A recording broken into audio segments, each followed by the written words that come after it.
सो आपको वहां पे राइटिंग प्रैक्टिस करनी पड़ेगी. Then this question will test your memorizing skill as well as Shuddha Lekhan. It is fun to learn the Subhashitas and recite it in a specific tune. You will find the audio recording of all poetry lessons on the QR code printed on the very first page of the book. Download Diksha app. Scan the QR code and with scanner on Diksha app. You will see the menu. Click on what you want. 95% of the textbook is available in audio form. Use this facility and listen to prose and poetry again and again. Two groups will be given. In first group, Kha, 2 shlokas with 4 lines will be given, beginning words and end. You have to write one of it with correct spelling. In the second group, Kha, 2 subhashitas of 2 lines will be asked to complete. You have to complete and write it correctly as it appears in the textbook. For this activity, you should get practice of writing each shloka from Sukti Sudha, Yugma Mala, and a Chitra Kavya.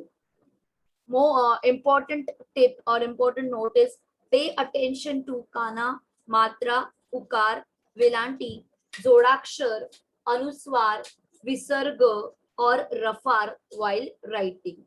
ठीक है. और हलंत जहां जहां जरूरी है वहां हलंत आपको उस चीज पे ध्यान देना है. नेक्स्ट एक्टिविटी इज अन्वयम पुरोहित. अन्वय पुरोहित की एक्टिविटी भी हम लोग 9th स्टैंडर्ड में कर चुके हैं. अन्वयम पुरोहित के लिए सिर्फ 2 लेसन्स प्रिस्क्राइब्ड है, सुक्ति सुधा एंड युग्म माला.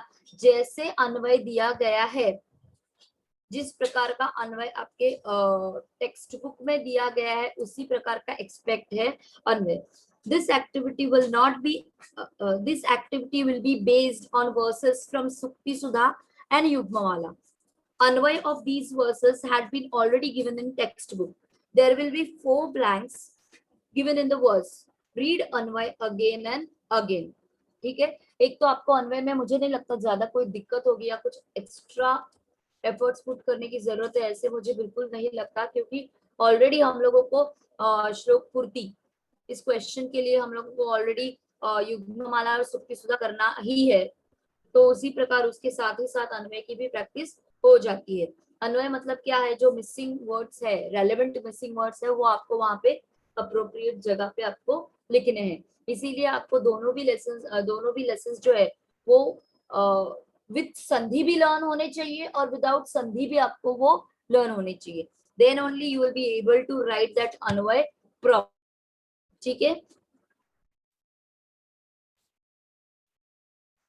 नेक्स्ट एक्टिविटी माध्यम भाषया सरलार्थम लिखत. 3 verses will be given. You have to attempt any 2 for 4 marks. सरलार्थम लिखत माने आपको आपके इंग्लिश लैंग्वेज में आपको ट्रांसलेशन करना है, जो भी संस्कृत के वर्सेस दिए जाएंगे उसका ट्रांसलेशन है. इसके लिए आपको सिर्फ 2 लेसन्स है, दैट इज मानवता धर्म. फर्स्ट वन इज मानवता धर्म एंड सेकंड वन इज वाचन प्रशंसा. सिर्फ 2 लेसन्स आपको प्रिस्क्राइब किए हुए हैं. जैसे कि लास्ट टाइम मैंने प्रोज सेक्शन का बताया था, सरलार्थम ट्रांसलेशन का, वही सेम थिंग आपको यहाँ पे भी फॉलो करना है. प्रॉपर ट्रांसलेशन आपका होना चाहिए. Each and every word should be translated करना है. कोई छोटा से छोटा लेटर भी या वर्ड भी आपको, जैसे कि च, एव, अपी, ही, इस प्रकार के वर्ड्स है वो आपको स्किप करना नहीं है. कोई एक्सक्यूजेस नहीं चाहिए कि जो मैंने डाइजेस्ट से लर्न किया था सेम था तो आप क्यों कम मार्क्स दिए. एक्सक्यूजेस वहां पे नहीं चाहिए. So this activity will not be asked on all Padya Pathas. Only 2 poetries are assigned activity, Vachan Prashas and Manavta Dharma. Both are very simple to understand. कोई भी रट्टा मारने की बिल्कुल आपको जरूरत नहीं पड़ेगी. अगर जब आपको टीचर सिखाते हैं, जब मैं सिखाऊंगी, आप अगर मीनिंग भी ठीक से समझ ले तो अलग से टाइम देके उसको रट्टा सिंपल आपको ट्रांसलेशन के लिए लेसन प्रिस्क्राइब किए हैं बोर्ड में. Right the meaning own language. So that's it, the third section, पद्य विभाग. किसी को कोई डाउट पद्य विभाग में, कोई आप पूछ सकते हैं. कोई समस्या हो, कुछ समझ में नहीं आ रहा हो कि ये कैसे करना है, यू कैन आस्क. नहीं तो हम लोग आगे वाले सेक्शन में जाते हैं.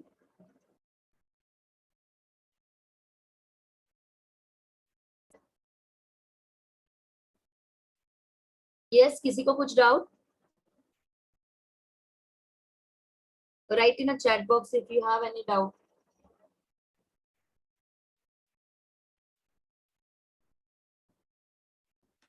Okay, Stuti is saying no doubt. Okay, सभी के लिए मैं यही समझती हूँ कि किसी को कोई डाउट नहीं है ये सेक्शन में. Let's go to the fourth section. Fourth section, लेखन कौशलम for 9 marks. Patrika is really very important as it will test your understanding of language, construct के रचना कौशल्य. You have to pay attention to all the rules of grammar. Avoid spelling. इसमें first activity कौन सी दी गई है ये मैं आपको बता दूं. धातु नाम अव्ययानाम च उपयोगम कृत्वा वाक् कुरुत. 6 धातुज और अव्ययस, 3 धातुज और 3 अव्ययस दिए होंगे आपको. उसमें से कोई भी 4 अटेम्प्ट करने हैं फॉर 4 मार्क्स. ओके, जैसे कि हम लोग 9th स्टैंडर्ड में, 8th स्टैंडर्ड में ये करते आ रहे, सेम सेक्शन है. बहुत सारा सेक्शन 8th 9th स्टैंडर्ड का ही है, तो आपको ऐसे ज्यादा दिक्कत नहीं है कि बहुत मेहनत करने की पड़ेगी. मेहनत आपको टेबल्स लर्न करने में ही है, ट्रांसलेशन और table, translation table and versus learn करने में. बाकी मुझे नहीं लगता ज्यादा. से मैं बता दूं आपको, जैसे कि हम लोग 8th स्टैंडर्ड 9th स्टैंडर्ड में गमगच्छ, स्नेह, रुच ये देखते आ रहे हैं. तो इसी प्रकार के धातु आपको दिए जाएंगे and you have to form sentences using this धातुस फॉलोइंग द रूल्स. जैसे कि स्नेह, स्नेह मीन्स टू लव, तो जिसे प्यार करना उसकी सप्तमी. तो माता पुत्रे स्नेहयति. सो यहाँ पे आपको सेंटेंस फॉर्म करना है, जैसे कि हम लोग कर चुके हैं पहले भी. तो ये सेंटेंस स्नेह धातु से दिया जाएगा, आपको सेंटेंसेस फॉर्म करने हैं. माता पुत्रे स्नेहति, स्नेहयति. और पुत्रे मतलब जिस किस पे प्यार करती है तो पुत्र से. सो पुत्रे की सप्तमी यूज करनी है और अंडरलाइन करना है आपको आपके आंसर शीट में पुत्रे शब्द, क्योंकि आपको आपने उस शब्द की सप्तमी वहां पे रूल अप्लाई किया है, इसलिए जिस वर्ड पे रूल अप्लाई किया है उस वर्ड को आपको अंडरलाइन करना है. ठीक है, तो ये हो गया. या फिर गमगच्छ है, अहम गृहम गच्छामि, जहां जाना उस शब्द की द्वितीय, इसलिए गृहम शब्द को अंडरलाइन करना है.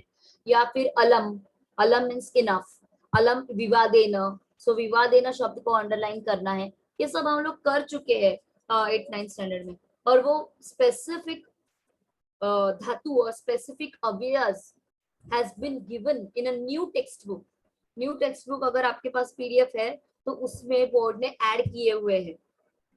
तो आप जब भी हम लोग जाएंगे टेक्स्ट बुक थ्रू जाएंगे तब आपको समझ में आएगा. तो वो ऐड किए हुए है, तो वो मुझे लगता है 2021 समथिंग कुछ तो है. तो आपके 21 सेंटेंसेस आपके प्रिपेयर होने चाहिए. And while preparing do not make any spelling mistake. बहुत कुछ कॉम्प्लिकेटेड पांडित्य दिखाने के लिए कि मैं बहुत बड़ा संस्कृत का पंडित हूँ, इसलिए बहुत कॉम्प्लिकेटेड सेंटेंस फॉर्म मत कीजिए. सिंपल सिंपल सेंटेंस फॉर्म कीजिए जिसमें कि रस्व दीर्घ उकार विलंटी हलंत वगैरह इसका कुछ मिस्टेक होने की गुंजाइश ना हो. ऐसे सिंपल सिंपल सेंटेंस अपने खुद के प्रिपेयर करे, ना कि डाइजेस्ट में से छापे. ये मेरा जेन्युइन एडवाइस है. Refer to the sentences on textbook page number 101, 102 and 103. 3 verbs, dhatu and 3 avyas will be given. You have to make use of those verbs and avyas and frame your own sentence. Pay attention to governing cases. If you forget to use the word in governing case, even if the sentence is correct, you will not get full marks. For example, katha, katha means to tell. कथा governs चतुर्थी विभक्ति, जिससे बताना उस शब्द की चतुर्थी विभक्ति use करनी. पर अगर आप सेंटेंस एग्जाम में ऐसे लिख देते कि माता कथाम कथयति, मदर टेल्स स्टोरीज, तो यहाँ पे आपने गवर्निंग केस वाला वर्ड ही नहीं यूज किया है. भले ही आपका सेंटेंस संस्कृत गलत नहीं है, पर जिसे गवर्निंग करना है वो वर्ड ही यूज नहीं किया है, then you will get 0 here. तो आपका सेंटेंस कैसा होना चाहिए? माता बालकाय कथाम कथयति, जिससे बताना उसकी चतुर्थी, इससे बालकाय शब्द यूज करना है. सिर्फ माता कथाम कथयति ऐसे करेंगे तो 0 मार्क. ठीक है, सो माता बालकाय कथाम कथयति. Mata katham kathayati is grammatically correct sentence, but if you have not used the word in a chaturthi vibhakti, it will be considered wrong. So the correct answer is Mata Balakaya or Balakebhyah Katham Kathayati. In the same way, you have to write sentence using avyas also. Plenty of examples are given in your textbook from standard 8 and 9 and 10 also. But framing your own sentence is always advisable. Okay. उसके बाद अगर आप ये prepare नहीं करना चाहते हैं और आपको कुछ अपना ऐसे लग रहा है कि मैं 10th स्टैंडर्ड तक संस्कृत सीखा हूँ, 8th स्टैंडर्ड 9th स्टैंडर्ड है, और कुछ चैलेंजिंग करना चाहता हूँ, अपने खुद को चैलेंज देना चाहता हूँ, देना चाहती हूँ, तो आपके लिए चैलेंजिंग क्वेश्चन आगे आ रहा है. इसी क्वेश्चन को और है संस्कृतानुवादम कुरुत. जो भी आपका संस्कृत का ज्ञान है 8th स्टैंडर्ड 9th स्टैंडर्ड और 10th स्टैंडर्ड, उसको टेस्ट करने के लिए ये क्वेश्चन एकदम अप्रोप्रिएट है. आपने कितना ज्ञान बांटा है इन 3 सालों में, इसका पता आपको ये क्वेश्चन अटेम्प्ट करते समय डेफिनेटली पता चल जाएगा. सो ज्यादातर बच्चे तो धातु नाम अव्यय नाम प्रेफर करते हैं because that is very easy. आपको पता है कौन से अव्यय आने वाले हैं, कौन से धातु आने वाले हैं, वो पहले से पता होता है. पर संस्कृत अनुवाद के लिए कौन से संस्कृत के लिए कौन से इंग्लिश सेंटेंसेस आने वाले हैं, इसकी कोई भी आपको आइडिया नहीं रहती है. सो ज्यादातर बच्चे फर्स्ट वाला क्वेश्चन प्रिपेयर करते हैं, सेकेंड वाला ऑप्शन में डाल देते हैं.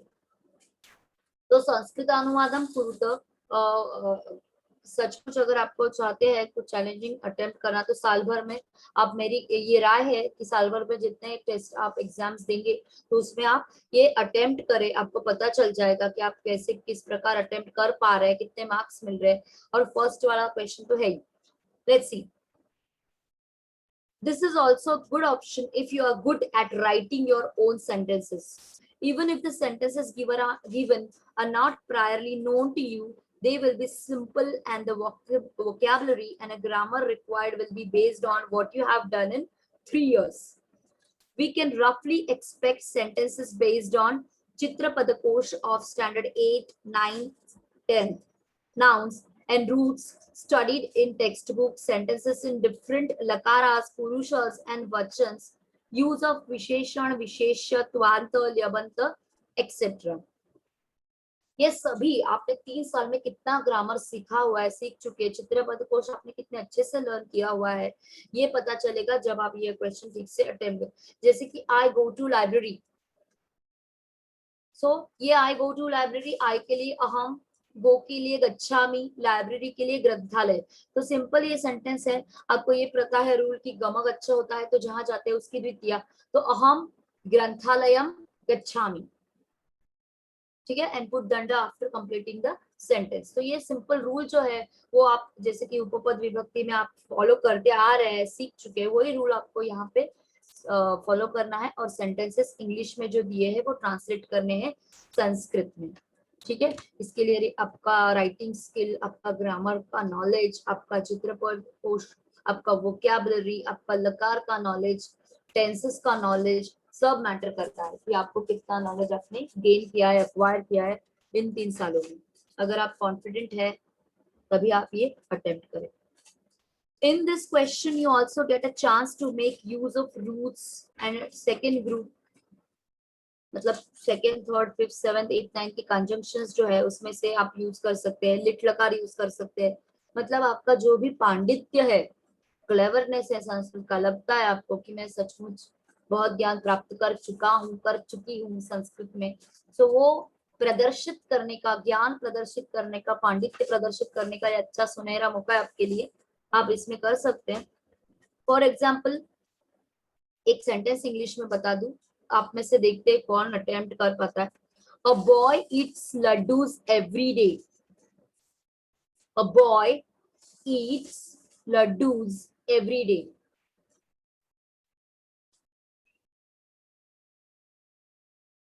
यस. आपको मेरा सेंटेंस सुनाई दिया इंग्लिश में मैंने जो बोला? क्या आप ट्रांसलेट कर पाओगे संस्कृत में? राइट. अनम्यूट कीजिए. क्या आप अपने आप को अनम्यूट कर सकते हैं? अनम्यूट करने का नहीं है ना यहाँ पे, अवसर नहीं है. So tell me in chat box. I will ask you to unmute. कौन ट्राई करना चाहेगा संस्कृत में? No one else? किसी को भी नहीं लगता कि मैंने कुछ? ओके, सार्थक या बालकः प्रतिदिनं लड्डुकः खादति। यस, लड्डू, लड्डू के लिए लड्डू ही शब्द है, लड्डू के लिए लड्डू ही शब्द है। सो लड्डुकः, लड्डुकः शब्द है लड्डू के लिए। So there are many laddoos. So यहाँ पे क्या है ना, ये आपको सब देखना पड़ता है कि यहाँ पे सब्जेक्ट क्या है, ऑब्जेक्ट क्या है, वर्ब क्या है। जैसे कि सार्थक, very well try, very well, आपने बहुत अच्छा प्रयत्न किया है, वेरी गुड। सो बालकः फॉर बॉय, बालकः, प्रतिदिनम इज वेरी करेक्ट। लड्डू जो है यहाँ पे ऑब्जेक्ट है, and object is always in द्वितीया। सो और बहुत सारे लड्डू है, इसलिए द्वितीया बहुवचन। देवम, देवौ, देवान, लड्डुकान। ओके, बालकः प्रतिदिनम लड्डुकान खादति। इट्स नॉट खादंती, बालक एक ही है, बॉय एक ही है, सो खादति। अंडरस्टूड? बालकः प्रतिदिनम लड्डुकान खादति। ठीक है, तो ये एक सेंटेंस हुआ। और एक सेंटेंस दे दूं, Kalidas wrote 3 dramas. Kalidas wrote dramas. Yes, try to translate it. Or I can say dare to translate it.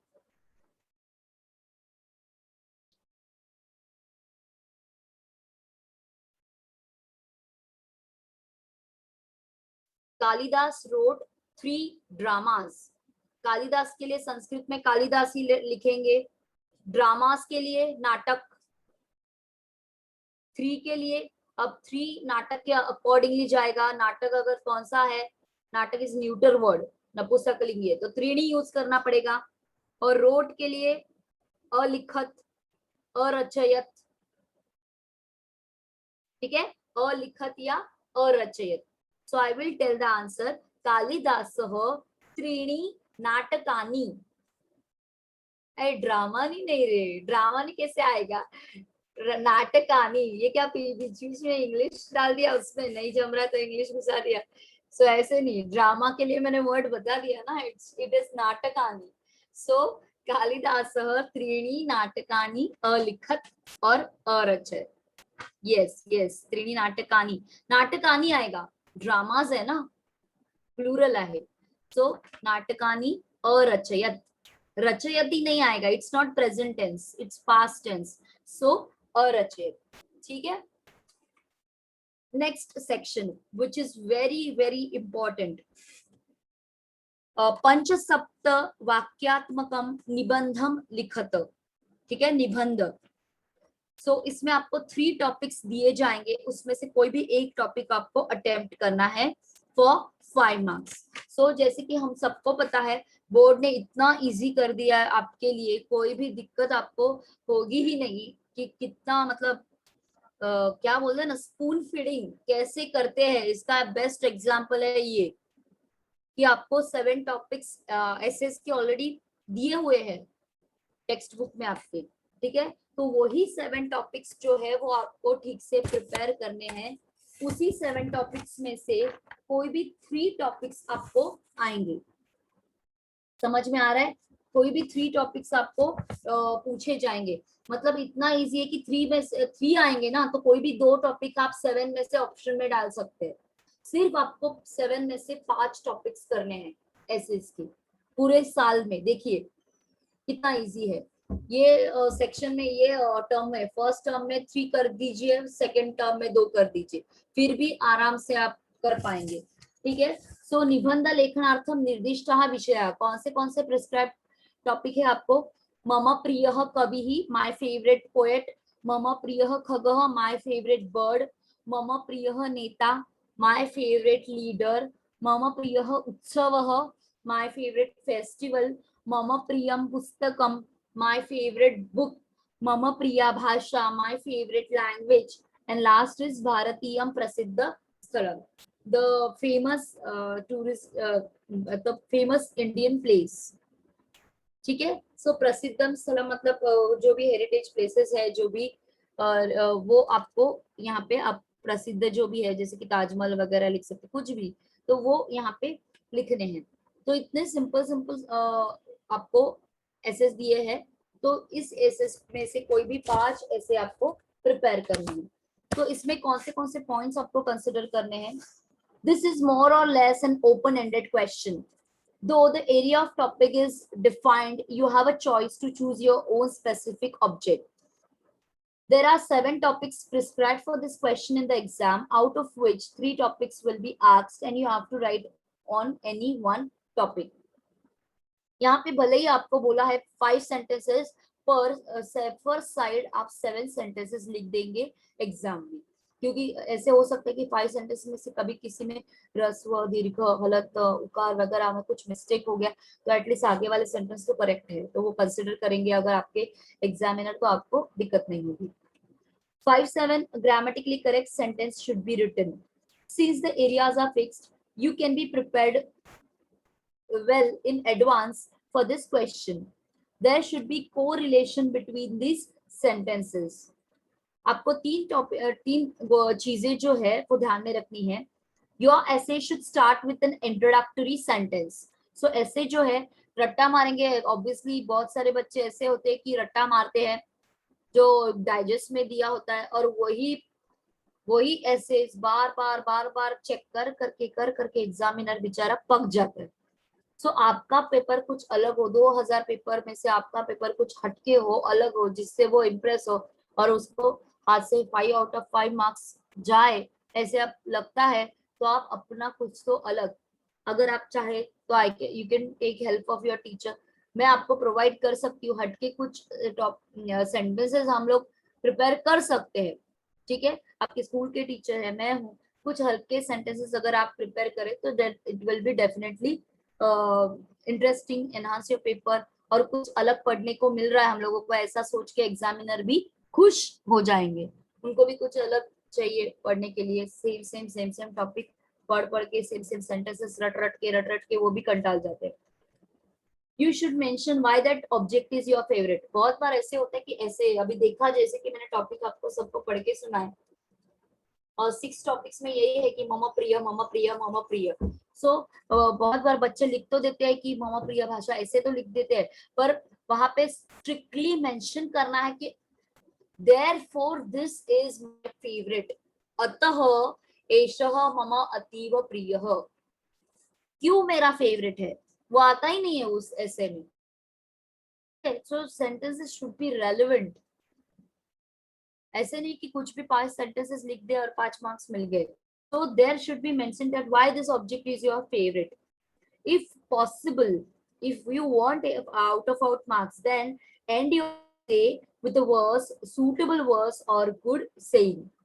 एक suitable श्लोक का वर्स आप संस्कृत में आपके एंड में ऐड करें तो it will definitely enhance your essay. Writing should be neat and clean, no cancellation. बहुत बार ऐसे होता है, बहुत सारे बच्चों को संस्कृत लिखने की आदत नहीं होती है, तो 5 सेंटेंस में भी विदाउट कैंसलेशन नहीं लिख पाते, क्योंकि साल भर में रट्टा तो मारा है पर राइटिंग प्रैक्टिस बिल्कुल नहीं की है, इसलिए विदाउट मेकिंग एनी कैंसलेशन वो कर नहीं पाते, लिख नहीं पाते। तो अगर कैंसलेशन दिख जाता है वहां पे ऐसे में, तो बोर्ड ने कहा है कि कैंसलेशन नहीं होनी चाहिए, so then you will lose your mark there also, कि कैंसलेशन दिखता है तो आपके मार्क्स गए समझो। सो कैंसलेशन ना हो, इसलिए आपको राइटिंग प्रैक्टिस करनी है। So write your topic in the centre and underline. ठीक है, सेंटर में टॉपिक का नाम लिखना है और वो अंडरलाइन करना है। श्लोक, रेलेवेंट श्लोक, रिलेटेड श्लोक जो है वो उस पे यहाँ लिखना है। अगर आपको मराठी, इंग्लिश, हिंदी में से कोई मुहावरे वहां पे ऐड करने, वो भी आप कर सकते हैं, इट विल डेफिनेटली। और संस्कृत श्लोक का अगर ऐड करें तो सोने पे सुहागा है, तो अच्छी बात है, तो ये भी आप कर सकते हैं। नेक्स्ट है, और जैसे कि आप सबको पता है,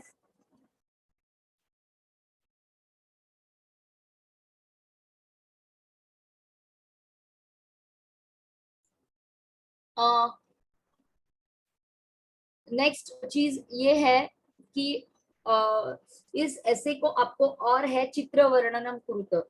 बहुत बार बच्चे जो है वो ऐसे ही प्रेफर करते हैं, चित्र वर्णन बहुत कम लोग प्रेफर करते हैं। फिर भी मेरा काम है कि इसके बारे में भी डिस्कस करें, क्योंकि कुछ बच्चे हैं जो प्रेफर कर सकते हैं चित्र वर्णन। सो देख लेते हैं, चित्र वर्णनम कुरुत, this means picture description. A picture will be given and you have to describe it in 5 to 7 sentences.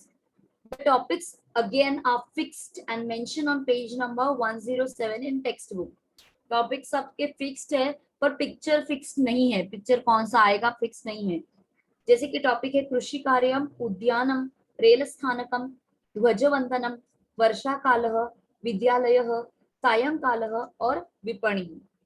You are expected to make sentences with the help of सहायक शब्द। आपको मंजूषा दी जाएगी, with the help of that manjusha you have to form sentences seeing that picture.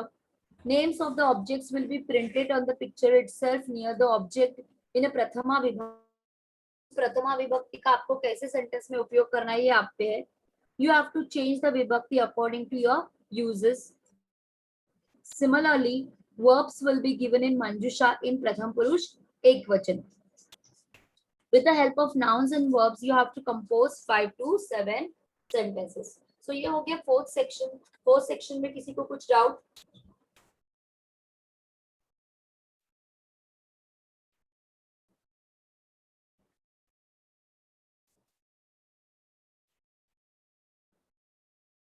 Yes, कुछ पूछना हो fourth section में किसी को?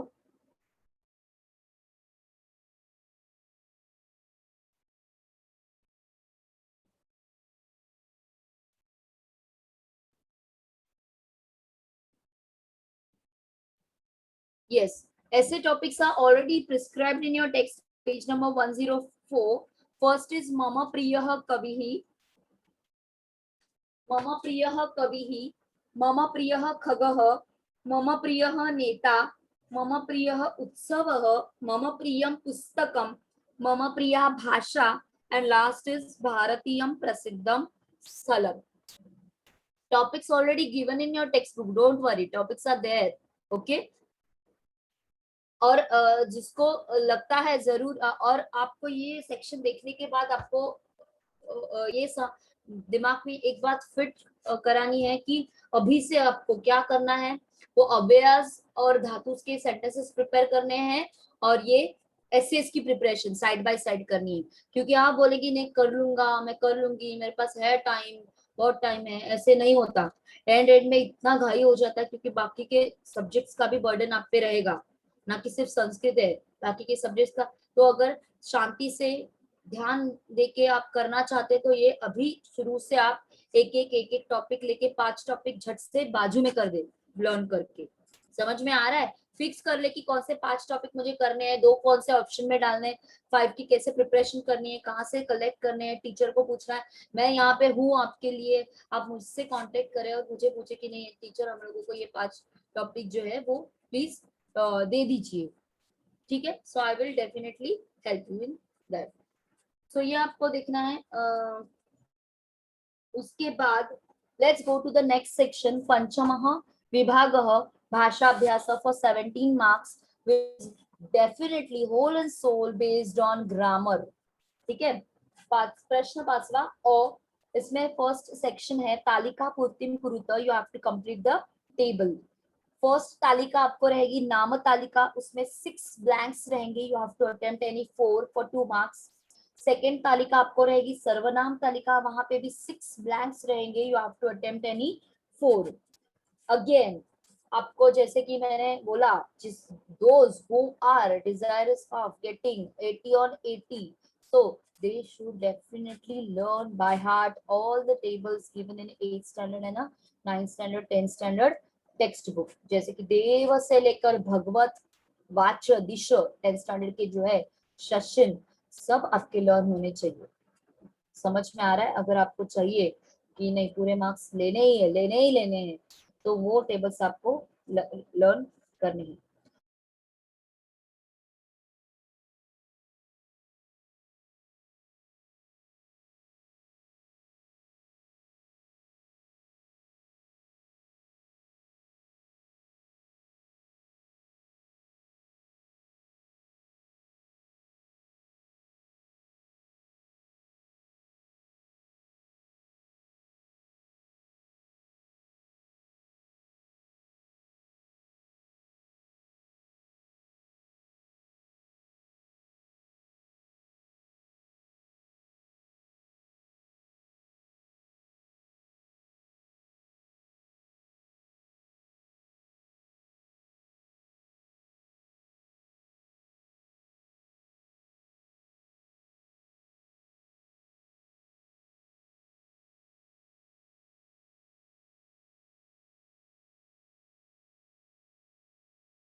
Hello, sorry for the disturbance, network issue, बहुत नेटवर्क इशू हो रहा है, बीच बीच में कट हो रहा है, नेटवर्क इशू आ रहा है, sorry for the disturbance. Let's continue where we were. तो जैसे कि मैंने आपको कहा कि सर्वनाम जो है प्रिस्क्राइब्ड है, वही आपको करने हैं। अस्मत् युष्मत् तद एतत् किम इदं भवत् सर्वम्। 6 blank spaces will be given. You have to write any 4. It is better to write all the options in this question. ऐसे होता है बहुत बार बच्चों को, क्या होता है कि नहीं सिर्फ 4 ही प्रिस्क्राइब किए तो आई विल अटेम्प्ट ओनली 4। तो ऐसे ना कीजिए। साल भर में तो ऐसे करना है आपको कि 6 पूछेंगे तो 6 भी अटेम्प्ट करने, 6 की 6 अटेम्प्ट करने। क्योंकि क्या हो जाता है कभी रस्व दीर्घ में, जैसे कि वारी शब्द लीजिए जो हम लोग 8th स्टैंडर्ड में सीख चुके हैं।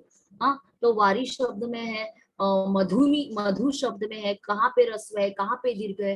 ये बहुत दिक्कत होती है बच्चों को कि ध्यान में ही नहीं रहा था कि वारी वारिणी में री कहाँ पे रस्व है, णी कहाँ पे दीर्घ है, ये ध्यान में नहीं आता और वहां पे टेबल्स में वो मिस्टेक कर देते हैं। तो भले ही आप कॉन्फिडेंट हो फिर भी एक्स्ट्रा अटेम्प्ट करना इज ऑलवेज एडवाइजेबल।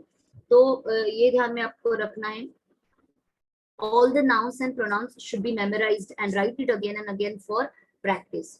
दूसरी बहुत बड़ी इंपॉर्टेंट बात यह है कि अगर आप इस टेबल में कैंसलेशन कर देते हैं तो कैंसलेशन करने के बाद it will consider as a copy. So cancellation is not at all, आपको ये ही नहीं है कैंसलेशन आप कर ही नहीं तो वहां पे कैंसिल करके आपने राइट भी आंसर लिख दिया, you will not get mark. क्योंकि कैंसलेशन इतना ही, एक ही छोटा सा ही एक वर्ड ले लिखना है, उसमें भी आप कैंसलेशन कर रहे हो तो you will definitely not get mark, it will consider as a copy. तो ध्यान से समझ के, पूरा सोच समझ के कौन सा लिखना है, रस्व लिखना है, दीर्घ लिखना है, ये सोच समझ के ही आपको आंसर लिखना है। एक बार गलती हो गई तो समझो गया mark.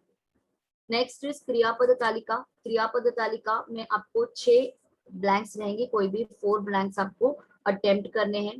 Table of verbs, okay, इसे कहेंगे table of verbs. Verbs from verbs from first, fourth, sixth, and a 10th conjugation should be prepared. Similarly, roots, us and crew. आपको सिर्फ फर्स्ट ग्रुप के ही प्रिपेयर करने, सिर्फ एडिशनल सेकंड ग्रुप के कौन से है, अस धातु और क्रू धातु। उसमें से क्रू धातु जो है वो उभय पदी है, इसलिए वो लर्न करने के लिए बहुत ही लेंदी है, बच्चे वो ऑप्शन में डाल देते हैं। तो आप भी ऑप्शन में डाल दे सकते हैं, पर अस जो धातु है 2pp का, जो 9th स्टैंडर्ड में उसका टेबल पूरा दिया हुआ है, वो आपको डेफिनेटली लर्न करना पड़ेगा। ओके, इसके अलावा आपको लट लकार के प्रत्यय, लंग लकार के प्रत्यय, लोट लकार, विधि लिंग लकार और रिलेट लकार के प्रत्यय आपको लर्न करने हैं, परस्मय पद एज वेल एज आत्मनेय पद के। जैसे कि कल लास्ट लेक्चर में भी मैंने आपको कहा था, प्रत्यय तो लर्न करने ही पड़ेंगे भाई, उसके लिए कोई भी आपको शॉर्टकट नहीं है। जैसे कि विधि लिंग के प्रत्यय है इयम, इव, इम, वही इमही, आत्मनेय पद है, परस्मय पद है, दोनों भी प्रत्यय आपको लर्न करने ही पड़ेंगे।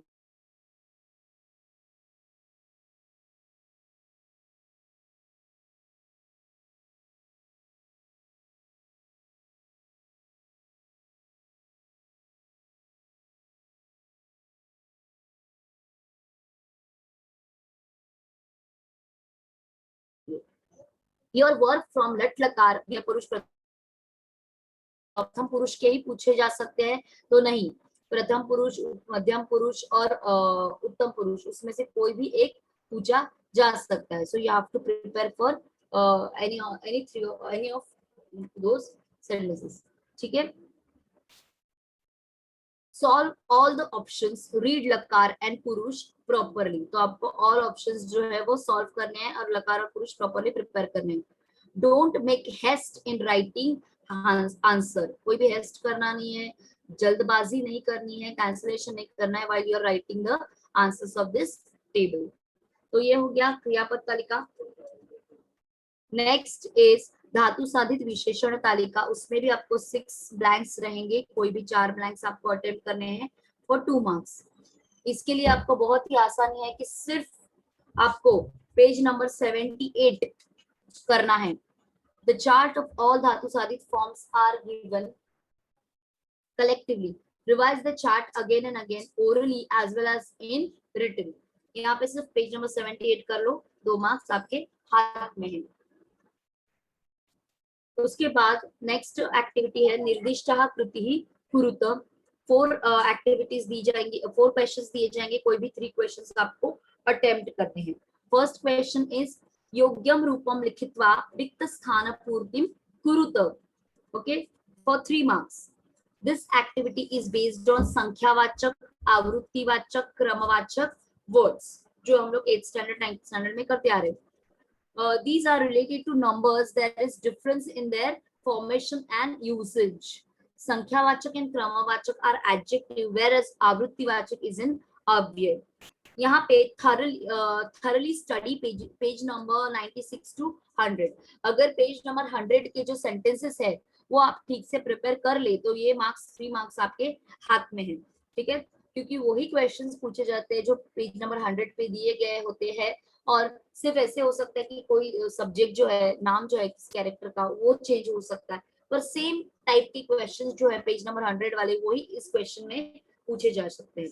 And refer to the exercise.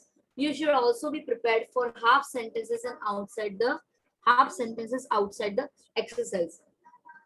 कैसे है ना, 4 सेंटेंसेस यहाँ पे 5 सेंटेंसेस जो पूछे जाएंगे उसमें से 3 sentences will definitely be from those page number, from the page number 100, पर बाकी के 2 जो है वो बाहर के पूछे जा सकते हैं, ठीक है। पर जो 5 में से आपको 3 लिखने हैं तो 3 डेफिनेटली पेज नंबर 100 से पूछे जाएंगे, 2 बाहर से आएंगे।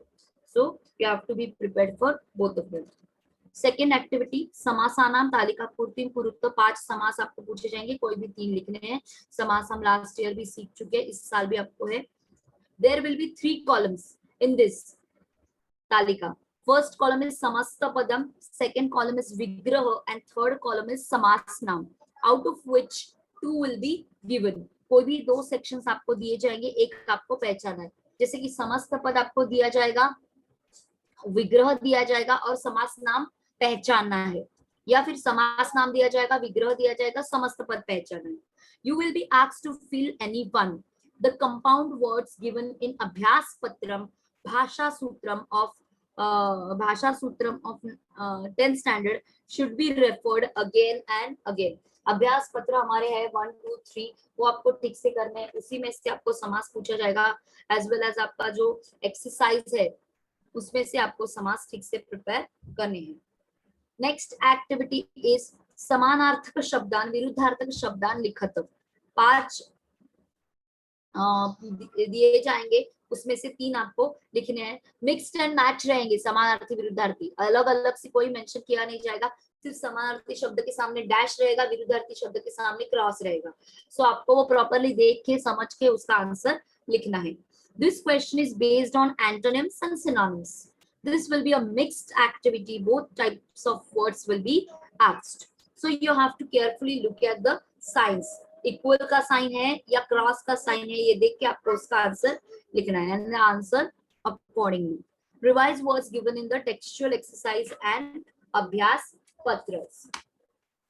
Next activity is सूचनानुसारम कृति कृत। यहाँ पे 5 क्वेश्चंस रहेंगे, कोई भी 3 क्वेश्चन आपको अटेम्प्ट करने हैं। सूचनानुसारम कृति ही कृत मतलब do as directed. This is very important and challenging question. You should know the rule and grammatically forms very well. There are 6 types of activity, out of which 5 will be asked. First activity है वाच्य परिवर्तनम, जो last year सीख चुके हैं। आपको सिर्फ वाच्य पहचानना था लास्ट ईयर, पर अभी आपको this year you have to change the voice. आपको last year recognize the voice था, now in this year you have to change the voice based on कर्तरी कर्मणि. Sentences in lat lakar and tavatu dhatu sadit only should be asked. Second activity, twanta lyabanta अव्ययम निष्कासयत. तो remove the twanta lyabanta अव्यय. यहाँ पे आपको त्वांता लेबंत अव्यय use करने के लिए नहीं कहा जाएगा, अंडरस्टूड? यूज करने के लिए नहीं कहा जाएगा, आपको रिमूव करने के लिए ही सिर्फ कहा जाएगा। You have learned this in 9th standard. It is explained in detail on page number 28, 9th standard textbook. you will be asked to only remove twanta or lyamanta, not to use it in sentence. You have to use the verb form of twanta or lyamanta avyayi. It will be of same lakar and purushas as the second verb. Many examples are given in exercises. Practice them well. Okay? For example, aham gruham gatva annam khadami. Understood? Aham gruham gatva annam khadami. अभी अभी यहाँ पे गत्वा, ये त्वांत है, त्वांत निष्कासयत. ऐसे मैंने आपको अगर क्वेश्चन पूछा तो कैसे करेंगे आप? गत्वा इज त्वांत, तो वो आपको रिमूव करना है. लास्ट जो वर्ब है दैट इज खादामी, तो खादामी की तरह गत्वा होगा. गत्वा में धातु है गच्छ, सो इट विल बिकम गच्छामी. अहम गृहम गच्छामी अन्नम खादामी च. अंडरस्टूड? समझ में आ रहा है आपको मैंने क्या बोला सेंटेंस? पहले मैंने आपको एक सेंटेंस दिया, अहम गृहम गत्वा अन्नम खादामी. रिमूव त्वांत, त्वांत अव्ययम निष्कासयत. तो कैसे हम लोगों ने चेंज किया? अहम गृहम गच्छामी, खादामी की तरह किया, अन्नम खादामी च, और ऐड किया च, एंड में मैंने च ऐड किया. सो इसी प्रकार आपको पूरे साल में त्वांत ल्यबंत निष्कासयत की सेंटेंसेस की तैयारी करनी है. नेक्स्ट, स्म निष्कासयत, remove sma.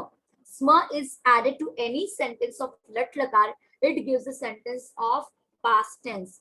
So while removing sma, we can just delete it from the sentence. While doing so, we also have to change the verb from. We also have to change the verb from lat lakar to lang lakar. इसका एक example मैं आपको दे दूं. रामः वनम गच्छति स्म. Ram went to the forest. स्म जो होता है ना अव्यय, वो हमेशा हम लोगों को याद दिलाता है कि ये सेंटेंस जो है वो पास्ट टेंस में है. रामः वनम गच्छति स्म. सो आपको अगर क्वेश्चन है कि स्म निष्कासयत है, तो आपको स्म निकाल देना है और गच्छति की जगह लट लकार, गच्छति जो है लट लकार प्रथम पुरुष एक वचन, उसकी जगह आपको लंग लकार प्रथम पुरुष एक वचन यूज करना है. दैट इज रामः वनम अगच्छत. Understood what I am saying? Reply me in chat box. आपको समझ में आ रहा है स्म निष्कासयत क्या है, क्या एग्जाम्पल मैंने दिया और कैसे सॉल्व करना है? ओके. हाँ, रामः वनम गच्छति स्म, रामः वनम अगच्छत. स्म निकाल दिया और गच्छति चेंज इनटू अगच्छत. ठीक है, तो ये है. नेक्स्ट इज त्वम स्थाने भवान भवतो अथवा भवान भवती स्थाने त्वम योजयत. जैसे कि एग्जांपल एक दे दूं, त्वम गच्छ, यू गो.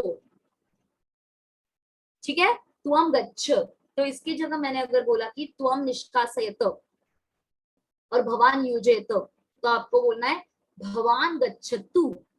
भवान के लिए हम लोग हमेशा प्रथम पुरुषी एकवचनी प्रत्यय यूज करते हैं, और त्वम के लिए मध्यम पुरुषी एकवचनी. सो त्वम गच्छ, भवान गच्छतु. अंडरस्टूड? हाँ. सो इसी प्रकार आपको ये मैंने गच्छ जो था वो लोट लकार मध्यम पुरुष एकवचन था, और भवान यूज करते समय मैंने किया लोट लकार प्रथम पुरुष एकवचन. ठीक है, तो जैसे जैसे हम लोग सेंटेंसेस करते जाएंगे वैसे वैसे आपको आता जाएगा, पर उसके लिए बहुत सारी एम्पल प्रैक्टिसेस नीडेड. वचनम और लकारम परिवर्तयत. आपको वचन नंबर्स चेंज करना है, सिंगुलर टू प्लूरल और प्लूरल टू सिंगुलर. एक वचन आपको बहुवचन में परिवर्तित करना है, या फिर बहुवचन आपको एक वचन में परिवर्तित करना है. उसके अलावा आपको लकार भी चेंज करने के लिए कहा जा सकता है कि लट लकार है तो लंग लकार में चेंज कीजिए, लंग लकार है तो लोट में चेंज कीजिए, लोट विधिलिंग में चेंज कीजिए. तो इसके लिए आपको उसके एंडिंग्स जो है अल्टीमेटली लर्न करने ही पड़ेंगे. Any of the above can be asked. There are three vachanas: ekvachana, dvivachana, bahuvachana. You will be asked to change in any vachan, and you have to make changes in the verb accordingly. Lakara parivartanam. Any form of lakar can be asked for conversation, for conversion. So be prepared with the forms of lat, lung, ling, lot, and lut. lit lakar can be asked to convert into lut, lung, lot, ling, but not vice versa. आपको lit लकार में change करने के लिए नहीं कहा जा सकता, पर लिट लकार दूसरे लकार में चेंज करने के लिए कहा जा सकता है. लास्ट एक्टिविटी निजंतम कुरुत निष्कासयत. ये आपको मैंने अभी सिखाया नहीं है, ये नया है, एडिशनल है ग्रामर का टॉपिक जो आपको इस साल सीखना है. निजंतम माने प्रयोजक, positive construction. You will be asked to use और remove positive construction. Refer to page number 93 to 95 and sentences given in Swadhyayas. For all the questions about in Suchnanusaram Parivartayata, read and solve Swadhyayas and Abhyas Patras again and again. ठीक है. सो अगर grammar में out of out marks, जैसे कि grammar के लिए 17 marks है, 17 marks है, 70 के 70 आपको पॉकेट में चाहिए, तो आपको स्वाध्याय एक्सरसाइज है, अभ्यास पत्र है, वो ठीक से करना ही पड़ेगा. ठीक है. कि कोई दिक्कत इसमें 5th सेक्शन में? कोई पूछना है, कोई डाउट?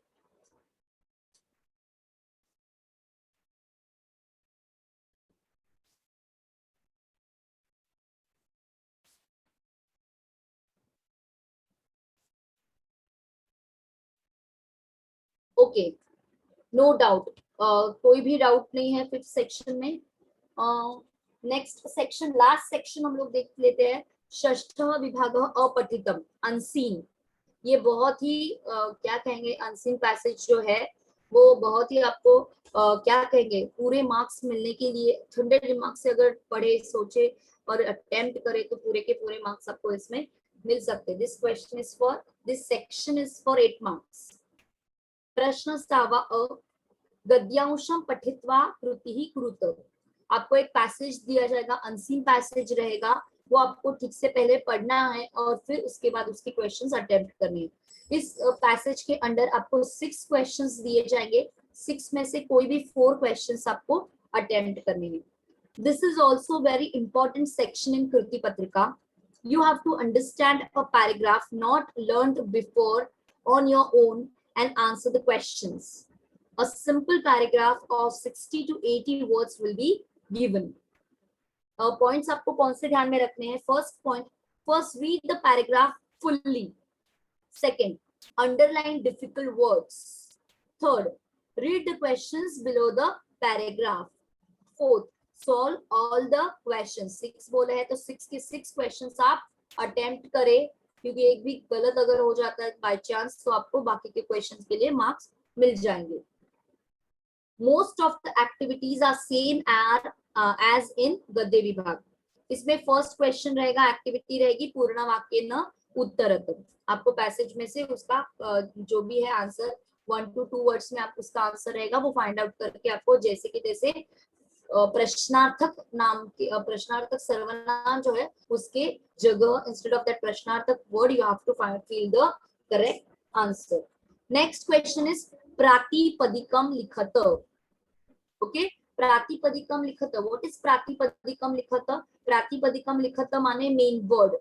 फॉर एग्जांपल देवस्य, अगर आपको आंसर शीट में क्वेश्चन पेपर में दिया है देवस्य, तो आपके आंसर शीट में आपको देवस्य लिखना है डैश और उसका प्रातिपदिक है देव. देव लिखते समय वो जो है वो आपको हलंत नहीं लिखना है क्योंकि वो स्वरांत नाम है, सो वो आपको फुल लिखना है देव. ओके, या फिर आपको बता दूं कि अस्मिन, अस्मिन वर्ड आपको दिया गया है एग्जाम में तो उसका प्रातिपदिक आएगा इदम. ठीक है, अगर आएगा तस्य तो उसका प्रातिपदिक आएगा तद. अगर है कवेहे तो उसका प्रातिपदिक आएगा कवि. ओके, अगर है चंद्रमाहा तो उसका प्रातिपदिक आएगा चंद्रमस. सो आपको जो भी प्रातिपदिक के लिए वर्ड दिया गया है वो वर्ड पहले आपको आंसर शीट में लिखना है dash, after that write the main word of that word. प्रातिपदिक means main word, नाम और सर्वनाम. 2 words will be given. You have to write only the main noun or pronoun. Don't write vibhakti or vachan. For example चंद्रमसा, चंद्रमसा का मेन word क्या आएगा, प्रातिपदिक का क्या आएगा बताइए, चंद्रमसा।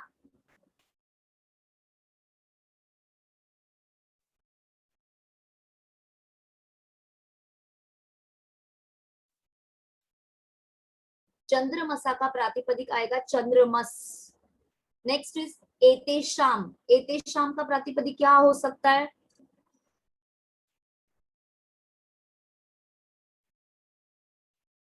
एतेशाम,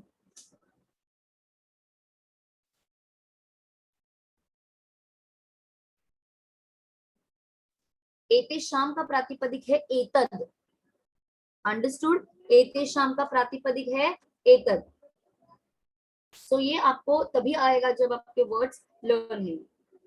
उसके बाद नेक्स्ट है वाक्यम पुनर्लिखित्वा सत्यम और असत्यम इति लिखत। जो भी क्वेश्चन पेपर में सेंटेंस दिया है वो आपको आंसर शीट में लिखना है, डैश आफ्टर दैट राइट सत्यम और असत्यम पुट दंड।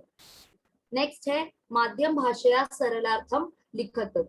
जो अनसीन पैसेज आपको दिया जाएगा उस अनसीन पैसेज में से कोई भी एक सेंटेंस आपको वहां पे दिया जाएगा और उस सेंटेंस को आपको आपके इंग्लिश में ट्रांसलेट करना है। भले ही वर्ड्स नए हो, फिर भी 8th 9th standard 10th standard की वोकैबुलरी हमारी होती है, उसके बेस्ड पर पूरा पैसेज समझ के जान के हम लोग डेफिनेटली उसका ट्रांसलेशन करने में केपेबल होते हैं। Only a single sentence from the Gadyansh consists of 4 to 6 words will be given for translation. Next activity, विभक्त्यंत पदम और अव्ययम और क्रियापदम चिनुत लिखत च। तो आपको विभक्त्यंत पदम मतलब जैसे कि पहले भी था ये क्वेश्चन कि कोई भी प्रथमा द्वितीय तृतीया से संबोधन में लेकर कोई भी विभक्ति के शब्द आपको पैसेज में से चुन के लिखने हैं, या फिर अव्ययम। अभी यहाँ पे इम्पोर्टेंट चीज आपको बता दूं कि आपको सिर्फ ऐसा क्वेश्चन दिया जाए कि अव्ययम चिन्हित। अभी सिर्फ अव्यय मतलब क्या, यहाँ पे अगर पैसेज में त्वांत भी नहीं है, ल्यबंत भी नहीं है, तुमंत भी नहीं है, तो सिर्फ अव्यय मतलब क्या, तो ये अव्यय कौन से है, तो ये अव्यय मतलब अपि, च, एवं, तू, ये ऐसे वर्ड्स जो किसी भी विभक्ति वचन लिंग में चेंज नहीं होते, ऐसे अव्यय आपको ढूंढने के लिए कहा जा सकता है। जरूरी नहीं है कि अव्यय मतलब हमेशा त्वांत ल्यबंत और तुमंत ही पूछे। अगर सिर्फ आपको क्वेश्चन पेपर में बोला है कि अव्ययम चिनुत, तो वहां पे ये अव्यय चिनुत में आपको ये अपि च या फिर इसकी जैसे वर्ड जो है वो पैराग्राफ्स में से चुनकर लिखने हैं। इसके अलावा अव्यय मतलब त्वांत ल्यबंत तुमंत भी पूछे जा सकते हैं। क्रियापदम चिनुत लिखत च मतलब लंग लकार के कोई भी दो क्रियापद चुन के लिखिए, लोट लकार के लिखिए, या फिर लिट लकार के लिखिए, या फिर लुट लकार के लिखिए, रिलिट लकार के, ऐसे पूछा जा सकता है, तो आपको वो चुन के लिखने हैं।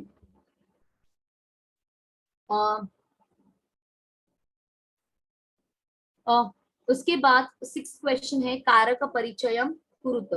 कारक परिचयम कुरुत, कारक मतलब क्या है, कारक कारक के लिए अगर आपको कारक जानने हैं तो इस साल भी आपके टेक्स्ट बुक में कारक दिए हुए हैं। इसके अलावा 9th स्टैंडर्ड के टेक्स्ट बुक पेज नंबर 4 पे आपको कारक दिए हुए हैं। देयर आर ओनली 6 कारकास, ठीक है।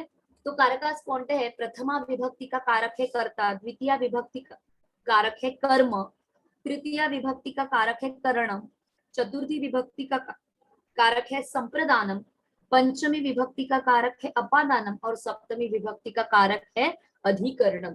तो ये कारक आपको समझ के लिखने हैं। फॉर एग्जाम्पल आपको बता दूं, मैंने अगर उन्होंने आपको एग्जाम में दिया है देवात और उसका आपको कारक परिचयम कुरुत, उसके अंडर आपको वर्ड दिया है देवात, तो आपको ये तो पता है कि देवात ये शब्द की विभक्ति है पंचमी, पर पंचमी विभक्ति आंसर नहीं लिख रहा है, तो पंचमी का कारक अर्थ क्या है, अपादानम। So your answer should be अपादानम, अंडरस्टूड। अगर देवम, देवम दिया है तो देवम की विभक्ति क्या है, द्वितीय, तो द्वितीय का कारक अर्थ क्या है, कर्म। सो योर आंसर शुड बी कर्म। वहां पे विभक्ति लिखना जरूरी नहीं है, सिर्फ आपको उसका कारकार्थ ही लिखना है। षष्ठी विभक्ति दो frequently used, it is not a कारक. षष्ठी विभक्ति कारक नहीं है. A sentence from गद्यांश will be given and you have to recognize the कारक of underlined word. जो भी underlined word है प्रथमा द्वितीय तृतीया में, चतुर्थी में, पंचमी में, सप्तमी में हो सकता है, तो उसका कारक अर्थ आपको पहचानना है. विभक्ति पहचान के फिर कारक अर्थ आपको पहचानना है. ठीक है. सो आज के लेक्चर में इतना ही हम लोग रुकते हैं. बाकी का जो भी है तो सेक्शन जो थोड़ा सा ही बाकी है वो हम लोग नेक्स्ट लेक्चर में कंटिन्यू करेंगे. नया ग्रामर का पोर्शन या नया चैप्टर हम लोग नेक्स्ट लेक्चर में स्टार्ट करेंगे. सो फिलहाल अभी के लिए इतना ही. किसी को कुछ डाउट है सो वो रुक सकते हैं, पूछ सकते हैं, चैट बॉक्स में लिख सकते हैं. फिलहाल आज के लेक्चर में तो इतना ही. Any doubt?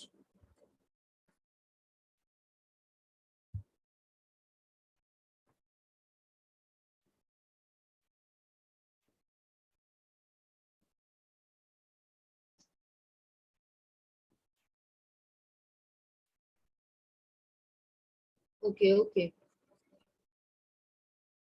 So you can now leave the lecture. If you do not have any doubt, you can leave the lecture.